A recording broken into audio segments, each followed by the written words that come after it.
తెలుగు రాష్ట్రాల్లో భక్తులు వైకుంఠ ఏకాదశి సందడి నెలకొంది.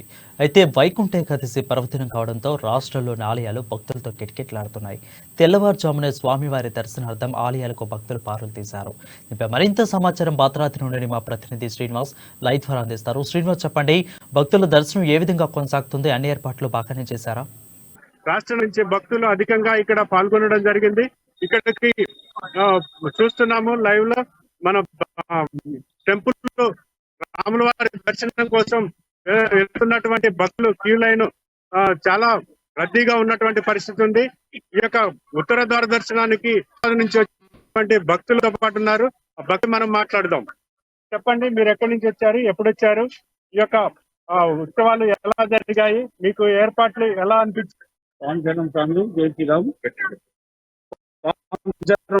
జై శ్రీరామ్. మేము హైదరాబాద్ వచ్చాము.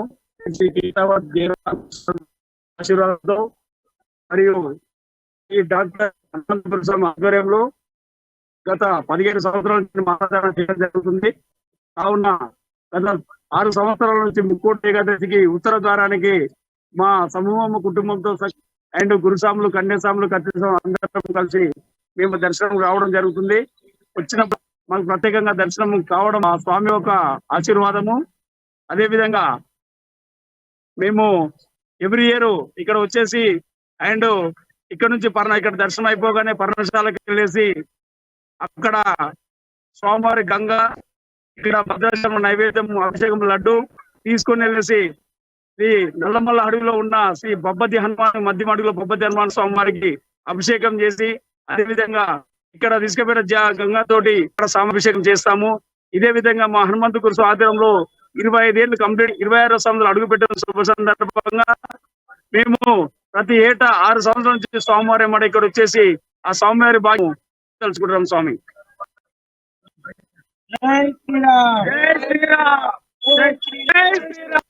మీరు చెప్పండి, మీరు ఎక్కడి నుంచి వచ్చారు? అందరం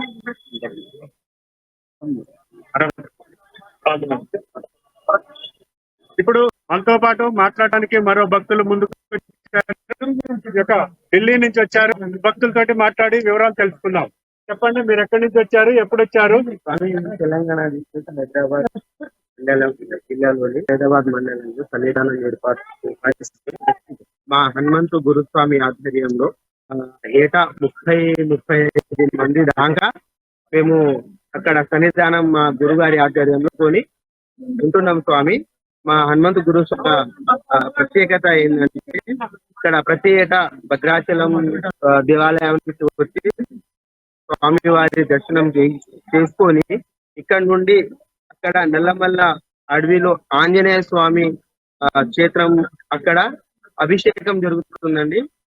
ఇక్కడ నుంచి 54 బిందెల నీళ్లు తీసుకుపోయి గంగ అక్కడ అభిషేకము. ఇక్కడ శ్రీరామచంద్రమూర్తి యొక్క మహాప్రసాదం లడ్డూని కూడా అక్కడ మేము స్వామివారికి నైవేద్యం స్వీకరిస్తాం. అక్కడ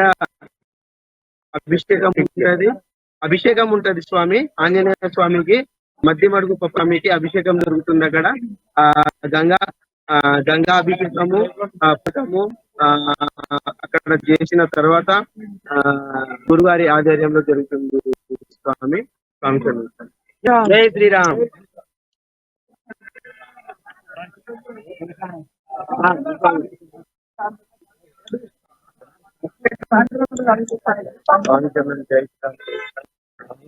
మరో భక్తులు ముందుకు వచ్చారు. వారితోటి వివరాలు అడిగితే ఇక్కడ ముక్కోటి ఉత్సవాల సందర్భంగా భద్రాచలంలో ఏ విధంగా ఏర్పాట్లు ఉన్నాయి, వారు ఎక్కడి నుంచి వచ్చారు అనేది వివరాలు అడిగి తెలుసుకుందాం. హైదరాబాద్ నుంచి వచ్చినాం. ప్రతి సంవత్సరము మార్గశిర ఏకాదశి రోజు ఖచ్చితంగా స్వామి దర్శనం చేసుకొని స్వామి వాళ్ళ నుంచి 150 బిందెల గోదావరి నీళ్ళు తీసుకెళ్లి మధ్యమడుగు ఆంజనేయ స్వామి అభిషేకం చేసుకుంటాము. ఇక్కడ మీరు ఎప్పుడు వచ్చారు, ఎలా దర్శనం అయింది? దర్శనం బాగుంది, మంచి ఏర్పాట్లు ఉన్నాయి. ప్రతి సంవత్సరం ఈ సంవత్సరం కొంచెం పర్వాలేదు, రద్దీ ఉన్న సకాలం దర్శనం అయిపోయింది. లడ్డు కౌంటర్ ఎక్కువ ఏర్పాట్లు చేశారు. ఎక్కడ అక్కడ ఇబ్బంది లేకుండా ఉండదు. ఇంతకుముందు ఒకటే లడ్డు కౌంటర్ క్యూ లైన్ ఉంది. ఇప్పుడు మంచి ఏర్పాట్లు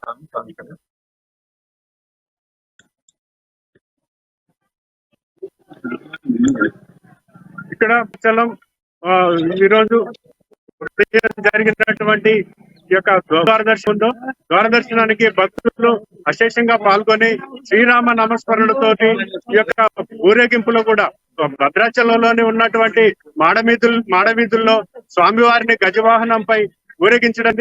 ఈ యొక్క గజవాహనం ఊరేగింపు సమయంలో భద్రాచలం మాడవీధులన్నీ కూడా ఈ యొక్క రామ నామస్మరణతోటి మారుమోగినటువంటి